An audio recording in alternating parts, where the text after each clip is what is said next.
Hey everyone, welcome back. Hope everyone is having a great Tuesday. It wasn't a great day in the markets. Bitcoin and Ethereum are all down today, so we're going to take a look at what's going on there, along with the miners. They were all pretty much down, except for I think 2 or 3 were possibly up a little bit. So it wasn't a great day. I mean, we'll get into it all. Hut 8 also has provided us with Validus seeks damages with counterclaims to their lawsuit with them. It's going to be a quick one. We'll look into that one as well. And then we got Hive reporting their quarterly results. They're saying they're going to 10x their HPC in a year. So that's high performance computing. We'll take a look at all the details that we do have, go over the numbers, provide you guys with my thoughts on it, and we'll call it a day. Okay. So as always, this is not financial advice, for entertainment only. Do your own research, and I'm invested in following coins and companies for full disclosure. And let's take a look at the market, see what's going on here. It wasn't a great day.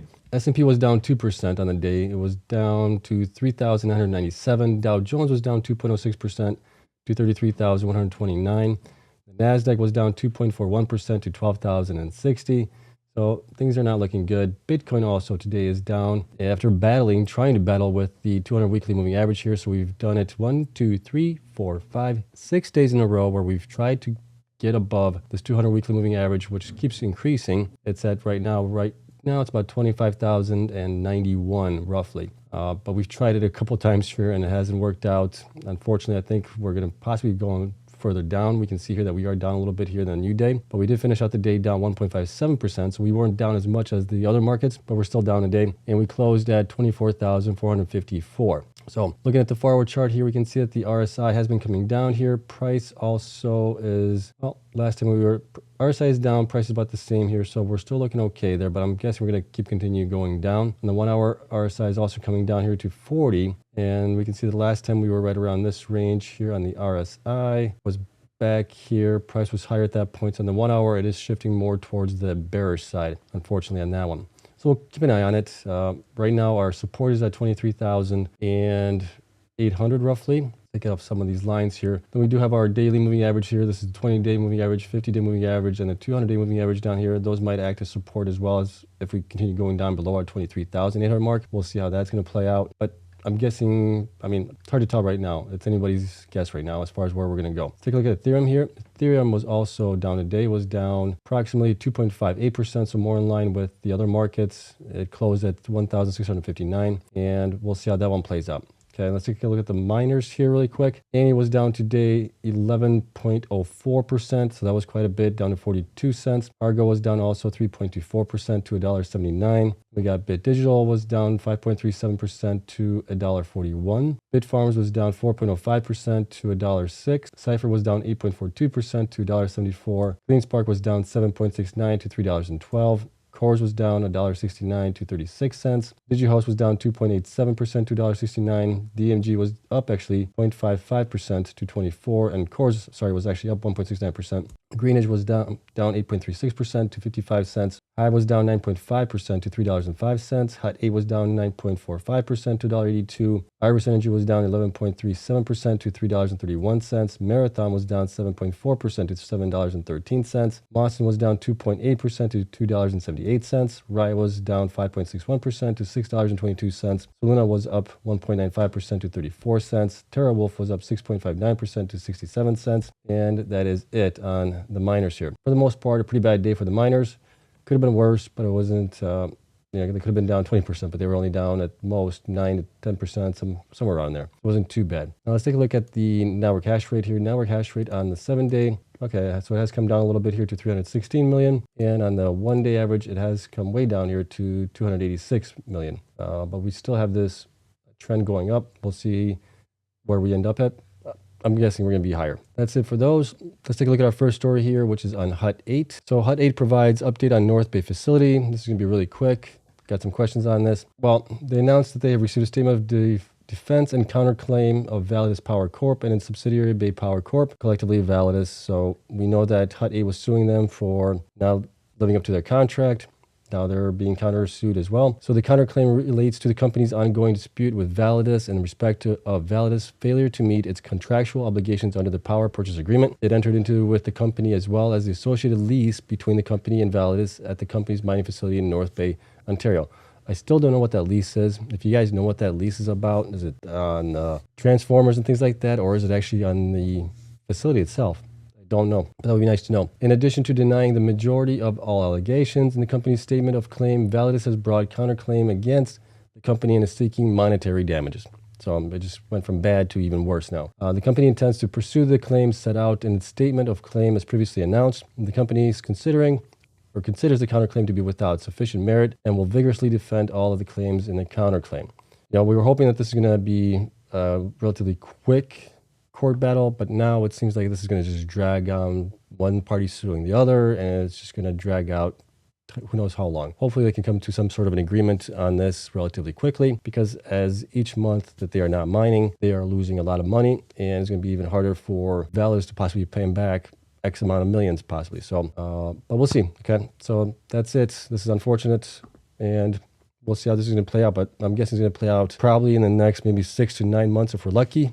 And if not, it's going to take even longer, which is a shame. Next, let's take a look at Hive here. So Hive announces quarterly revenue of $14.3 million, gross mining margin of $3.6 million, and achieves adjusted EBITDA of $1.5 million for the quarter, while HPC revenue strategy is gaining momentum with annual run rate of $1.3 million. Okay, we're not going to go through all of this. I just highlighted a couple of things that I thought were interesting. So Hive achieved revenue of $14.3 million for this quarter by mining 787 Bitcoin with a 25% gross mining margin, representing $3.62 million of income from mining operations. This is notable as the first full fiscal quarter for Hive that does not include any Ethereum mining revenues, as the Ethereum merge took place on September 15th, 2022, which is correct. And their revenue is way down, partially because of that and partially also because of Bitcoin coming way down. Okay, next, here's Frank. He said, we are set to see the higher margin from mining Ethereum gone. However, our HPC strategy, which has taken longer to roll out, is now growing rapidly on a month-over-month basis. We are happy to share that our robust growth is scalable and could potentially increase 10x fold over the next year as the demand for our high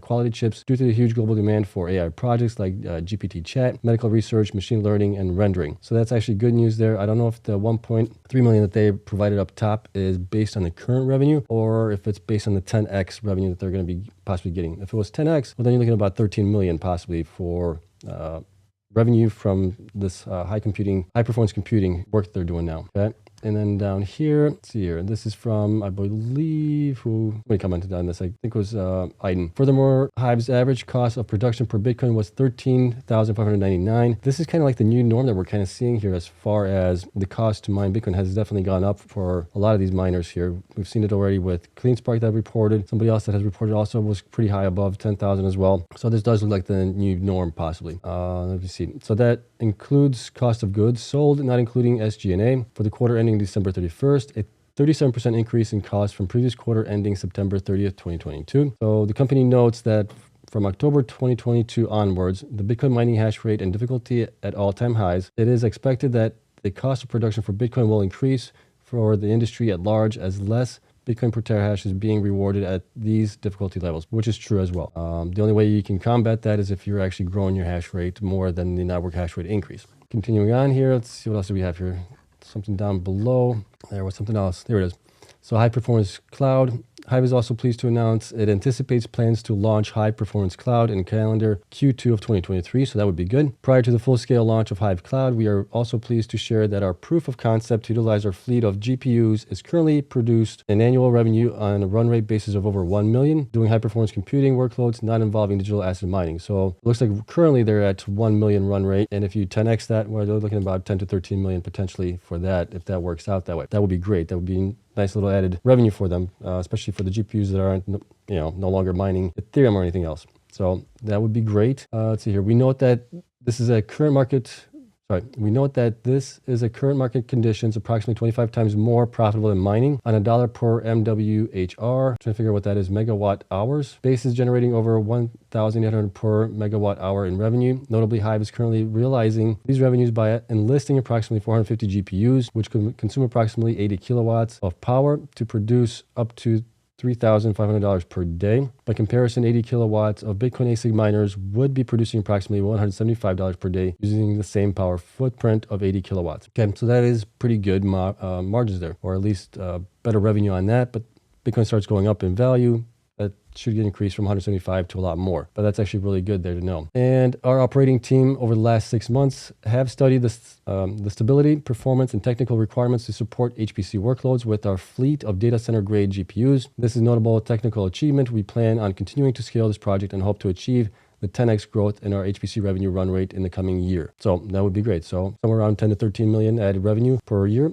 That would be good. And I think that is it here. Yep. Okay. Let's take a look at the numbers that I do have for them. We'll kind of go over them. Currently, right now, we have about 91 million shares outstanding. That is based on market cap of 279 million. Current stock price is $3.05 for today. Now, as far as my estimates for it, I was estimating that they were going to be at, for revenue, just for Bitcoin mining, they're going to be at 14.3 million roughly. They came in a little bit higher than that, so I was off by 0.1% down. So well within my margin. I always want to be within 2.5%. I'm really, really close. Happy about that. So I think with me changing it over to the average Bitcoin price for the month instead of the ending Bitcoin price has had a huge impact here, as we are getting much more better data and also coming in a lot closer to what the miners are actually reporting. So I'm really, really happy with that. Now, let me see. Current hash rate, 2.5 exahash. Future hash rate about 3.5. They are 73% operational right now. Future hash rate growth is about 36%. They do hodl about to 2,430 Bitcoins currently, which is valued at about 56 million. And hodl to market cap is 28%, and each share has about 61 cents of hodl position in right now. I'm basing them to be somewhere around, with the current revenue being updated, the first quarter of 2023. Looks like they're going to be making about maybe 15.5 million, depending where Bitcoin goes, network hash rate, all that, how many miners they install. Kind of an estimate right now. I did update the last 3 quarters to use the actual numbers that are reported. So we're good there, and we're using the estimated current quarter numbers for it to get them to 103 million in the last basically 12 months. 50% net income from 50% net income from gross revenue with a PE of 15. We're looking at, I think they should be around $8.46. They are way below that, as all of the other miners are as well. It's $3.05. So I think there is quite a bit of upside potential, especially with Bitcoin starts going up. Okay, so let's take a look at the numbers that they did provide on their financials. We do have some metrics here that we go over. We'll do that last, but first let's get into the assets, liabilities, and then revenue part of it. So assets right now is actually gone up a little bit here. Cash and cash equivalents gone up to 8.6 million from 8.1. We have seen a little bit of a decline here in Q1 of 2023, but Q4 was higher. But then Q2 increased nicely to 8.1, and then Q3 also increased as well. So that's good there. Amounts receivable also increased a little bit to 10.7 million from 9.1 million. Investments decreased a little bit to 5.5 from 6.4. And then digital currency took quite a bit of a hit for this current quarter, 38.9 million compared to 64.9 million. And I think that's based on they sold quite a bit of Bitcoin to pay for the Intel ASIC miners that they ordered and received. So I think that's the reason for that. But it has been coming down here nonetheless the last 3 quarters. So is it them selling it, or is it just because the value of those digital currencies also has gone down? So I think it's a combination of both. Okay, so total current assets is 63 million 0.8 compared to 88, and like you see here, it has been coming down each quarter.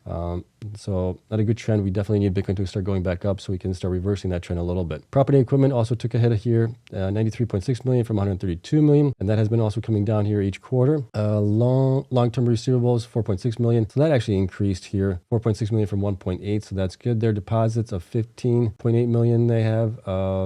That's gone down from 45 million. So I think that's good there. Right of use went up a little bit here to 11.1 from 9.8, but it is kind of in line with the average. And then goodwill was only 134,000. That's down a little bit from 201,000. So total assets, 189 million. That is down from prior quarters, and that has been coming down as well. Now let's take a look at their current liabilities. Accounts payable and accrued liabilities is 9.5 million. So that has come down from 10.3, and that has been coming down here a little bit. We had a little bit of a jump here in Q1 of 2023. It's 16.3 million. And ever since then, it has been coming down, so that's good there. Current portion of lease liabilities is about the same here. It's pretty average. It hasn't changed much. 2 million from 1.9. Term loan has gone down a little bit, 7.5 million from 7.8. And then loans payable is about the same here. Current income tax liability, 1.8 million from 2.8, so that come down a little bit. That's now total current liabilities of 22.3 million from 23.6, so it has been coming down, so that is good. Next, convertible loans is 4.9. That's down a little bit. Convertible loan derivatives is 92,000 from 807, so that's good. Loans payable is up a little bit to 12.9 from 12, but it is, I think it's still okay.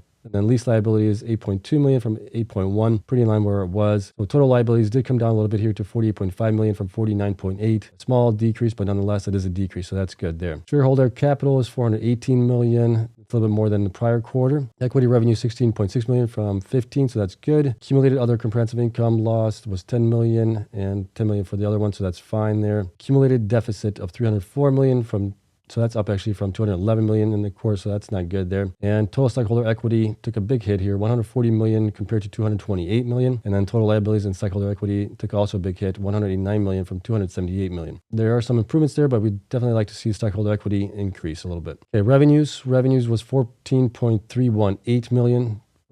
Which I was really close to that, 14.3. That is a decrease. We've seen a decrease here ever since the beginning of Q4, Q1, and then Q2 has continued to come down. Bitcoin prices also come down during that period, so that's kind of be expected unless you're actually growing more than the network hash rate and the loss in Bitcoin. That's the only way you can combat this. So self-mining is 14.3 million. Cost of sales, let's see here, was operating and maintenance cost was 10.7 million. So that is down a little bit here from 13.6 million. So that is good there. Depreciation and amortization is down also 20 million from 24 million. Total cost was 16.7 million here on that one. Then revaluation of digital currencies was 5.9 from 2.3, and that's not good. Well, Bitcoin went down, so that's okay. General administrative also was 3.24, which is pretty much in line with what was before at 3.235. Let's see here, what else do we have here? Foreign exchange gains was 2 million compared to 7 million, and then share-based compensation was up 2.5 million from 1.9 million.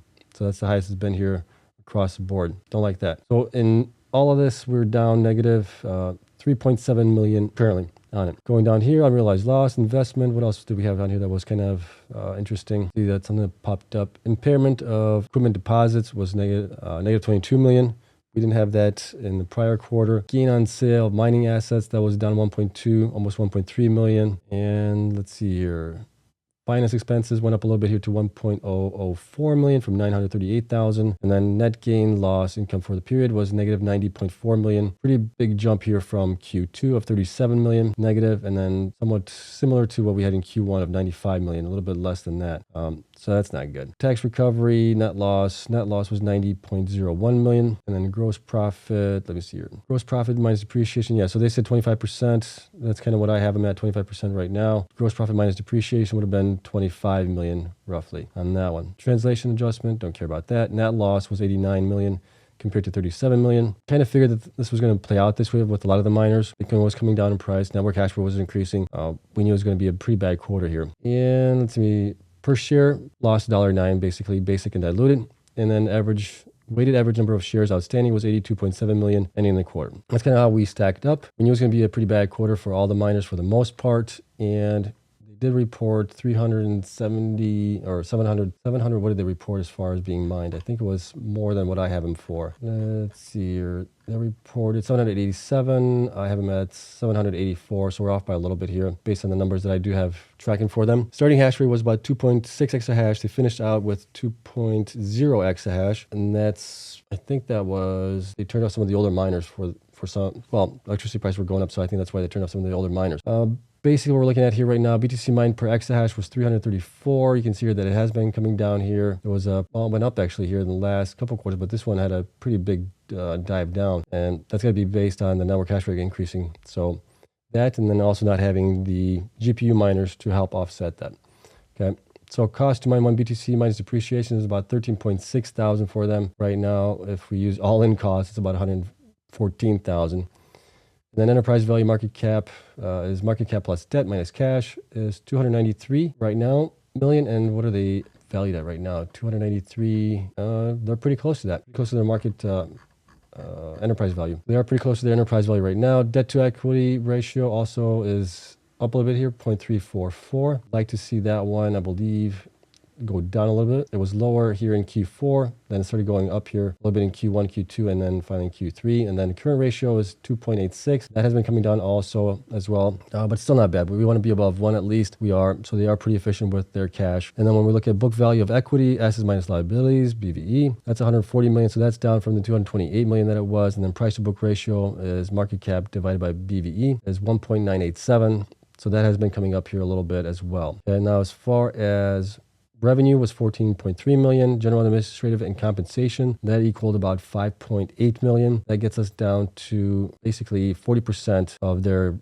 revenue is being spent on general administrative along with compensation, stock-based, share-based compensation. So that's a lot. 40% but we're seeing that with some of the other miners as well. All in all, I do think that they are still undervalued based on where they should be. They just got to get their costs under control, and hopefully with Bitcoin going up in price, things will improve here in this current quarter that we're in, and then going forward, along with them installing more of the ASIC miners. So I'm hoping that that will help out. Let me know what you guys think of this, what you think of the numbers for them all. I knew it was going to be a bad month, a bad quarter for a lot of the miners, so I'm not surprised by this, but hopefully we can start the reversal trend where we are starting to go back up in value going forward with Bitcoin going up in value as well. It's going to be at least another 16, 18 months, I'm guessing, if not longer, before we get possibly to the all-time highs again. Bitcoin halving event is coming up in next year around March, I believe. So we got a ways to go before then. Usually once we get closer to that date, Bitcoin starts going up in value because, well, it's going to be a supply crunch. So we'll see. Okay. We'll see what happens tomorrow. We'll see who else reports. I think Marathon's reporting next week, I believe. We still got a bunch of miners that haven't reported yet. And then once they do report, we'll go through all the numbers on them and compare them and see which ones are doing the best on the numbers for the quarter and which ones are doing the worst. Okay, so that's it. Hope you guys enjoyed it. Thank you so much for watching. Spreadsheet, as always, is going to be available to my Patreon members. Thank you to everyone there for their continued support. And thank you so much for watching. Hope you guys have a wonderful evening. I'll see you guys in the next one. Bye.